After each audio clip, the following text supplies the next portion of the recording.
Donc là, en mode, il y en a vraiment qui pensent que Neymar, il doit pas faire la Coupe du Monde avec le Brésil. Alors que vous avez vu la moitié des noms qui ont joué aujourd'hui, il y a personne les connaît. Personne les connaît, ils sortent des favelas directement. Ça allait les chercher. Aujourd'hui, ils savaient même pas qu'ils étaient pris par Ancelotti. Mais qui est donc devenu le Brésil? R9 jouait il y a de ça quelques années déjà, mais pas si longtemps que ça. Igor Thiago, Brentford. Palmarès d'Igor Thiago, Brentford. En fait, c'est d'où? Danilo dos Santos de Oliveira, sous Cuenta et sous Lox en même temps. Même si chez le coiffeur, il sait pas faire un choix, tu veux qu'il fasse un choix sur le rinté, l'entrée, elle est piteuse. Et je peux t'en citer plein, le nombre de gens, je me suis dit, c'est qui la Huisse? Des joueurs, des latéraux droits, là, Wesley. J'apprends que c'est un 2003, il a la gueule d'un tonton. Tu te dis, mais eux, là, ils peuvent se permettre de ne pas sélectionner Neymar en mode... Comme si l'effectif, il était trop solide. Tu peux pas mettre Ney qui est à moitié blessé, etc. Mais Ney sur une jambe, il les éteint tous, ces mecs-là. C'est qui, lui? Lui, il va prendre la place de Ney, lui? En fait, le contraste avec l'équipe de France, wesh, guette. Mbappé, Dembélé, Doué, Cherki. D'ailleurs, j'ai bien aimé quand il a fait rentrer Cherki Deschamps aujourd'hui. Ekitike, choquant.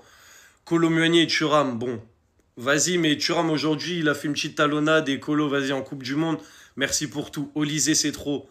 Akliouche, on en parlera plus tard, pas tout de suite. Ça veut dire là en mode, il y en a, ils étaient inquiets d'affronter le Brésil quand tu vois la ganache de l'équipe. Déjà, Casemiro, capitaine, quand il sort, ça passe à Vinicius, le Joga Bonito. Et t'as ça en face, et vous avez eu peur. Et il y a des Brésiliens, enfin, déjà des gens qui ne sont pas brésiliens, et même des Brésiliens, vous osez ne pas vouloir Neymar en Coupe du Monde. Un mec qui sait jouer au football, juste ça. Déjà, ce mec, c'est un des meilleurs footballeurs de sa génération, mais juste un mec qui sait jouer au foot, ça rentre dans cette équipe, parce qu'il y en a qui savent pas jouer.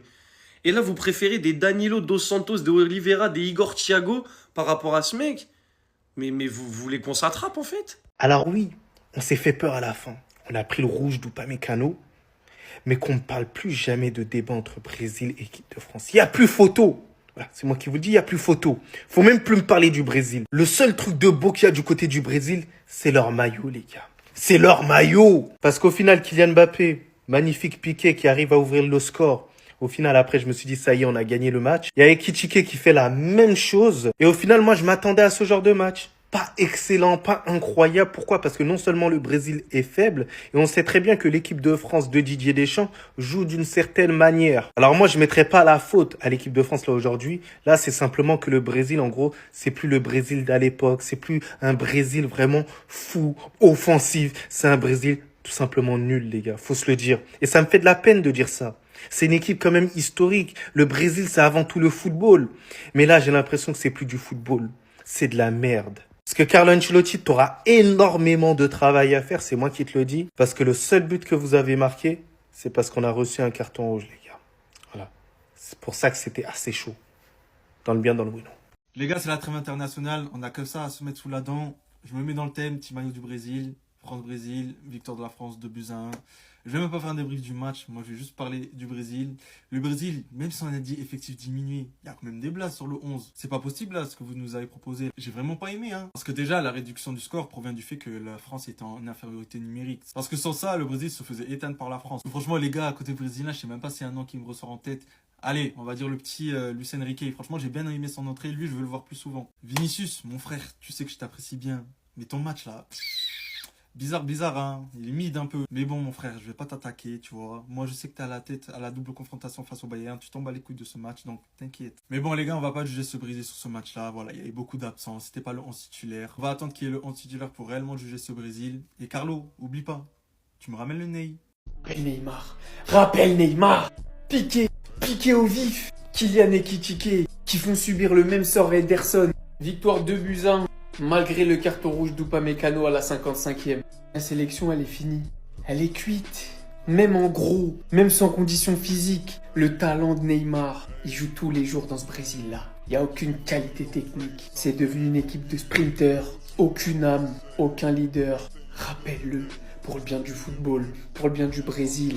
Surtout qu'en plus, aujourd'hui, Rafinha, à la mi-temps, il est sorti. Peut-être sur blessure. Il subira des examens demain. La télé brésilienne parle d'une surcharge musculaire. On espère que c'est que ça. Bah ouais, il y a des échéances qui arrivent.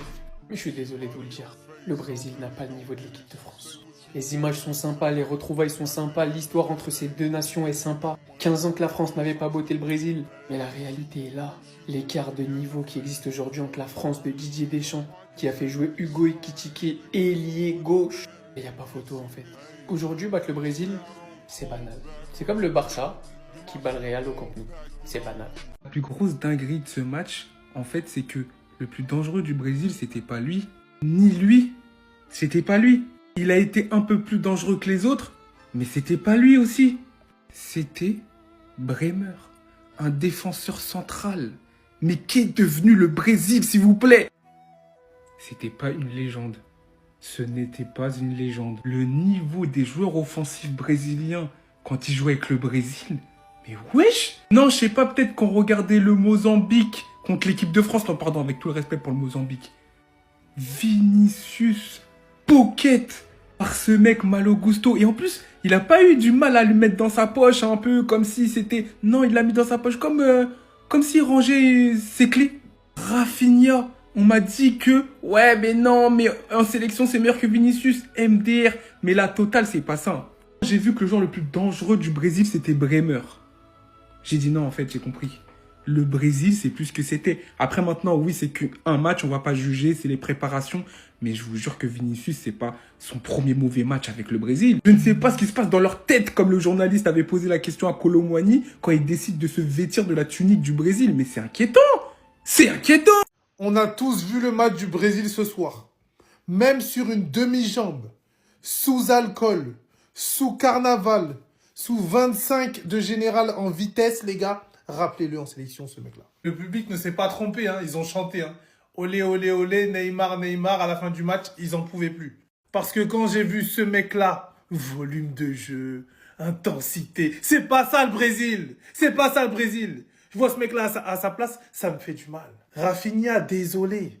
C'est bien beau de pleurer sur Instagram, de faire des compilations de statistiques, de tout ce que tu veux. Tant que tu ne porteras pas tes couilles à la séleção, tu ne seras jamais considéré comme un grand joueur dans les instances et dans le monde du football. Je suis désolé, un Brésilien, ça doit être fort au Brésil. C'est pareil pour ton compère Vinicius. On sent qu'il a envie, qu'il essaye, mais c'est limité. Il n'y a pas ce truc au Brésil. Je suis désolé, mais il n'y a pas ce truc. On voit des joueurs inconnus au bataillon, on voit des Ibanez, mais qu'est-ce que c'est que ça? On est à l'Atlético, on est où là? Qu'est-ce que c'est que ça? Carlo Ancelotti, arrête de faire le fou du bus. Ça va finir comme ta dernière année au Real. Rappelle Neymar, on veut de la créativité, on veut juste du Brésil. Un peu de Brésil, parce que ce soir, non, j'ai pas vu le Brésil. Désolé.